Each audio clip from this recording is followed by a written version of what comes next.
சிவகங்கையில் 6 சிறுமிகளுக்கு பாலியல் தொல்லை அளித்த பள்ளி தலைமை ஆசிரியருக்கு இரட்டை ஆயுள் மற்றும் 47 வருட சிறை தண்டனை வழங்கி சிவகங்கை போக்சோ சிறப்பு நீதிமன்றம் அதிரடி உத்தரவு பிறப்பித்துள்ளது.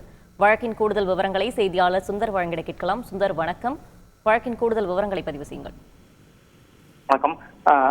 சிவகங்கை மாவட்டம் சிவகங்கையில் 6 சிறுமிகளுக்கு பாலியல் தொல்லை அளித்த தலைமை ஆசிரியருக்கு இரட்டை ஆயுள் தண்டனை மற்றும் 47 வருட சிறை தண்டனை, 69,000 ரூபாய் அபராதம் விதிக்கப்பட்ட பாதிக்கப்பட்ட சிறுமிகளுக்கு இழப்பீடு என போக்சோ நீதிபதி உத்தரவிட்ட சம்பவம் பெரும் பரபரப்பை ஏற்படுத்தியிருக்கு.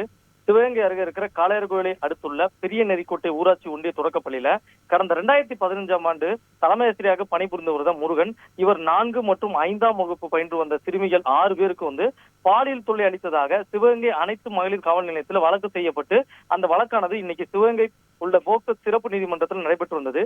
இந்த நிலையில அந்த வழக்கில் தலைமை ஆசிரியர் முருகன் மீதான குற்றம் நிரூபிக்கப்பட்ட நிலையில் அதற்கான தீர்ப்பை நீதிபதி சரத்ராஜ் உத்தரவிட்டார். அதில் தலைமை ஆசிரியர் முருகனுக்கு இரட்டை ஆயுள் தண்டனையும் 47 ஆண்டு சிறை தண்டனையும் அதனை ஏக காலத்தில் அனுபவிக்கணும் உத்தரவிட்டதனுடன் 69,000 ரூபாய் அபராதம் விதித்தார்.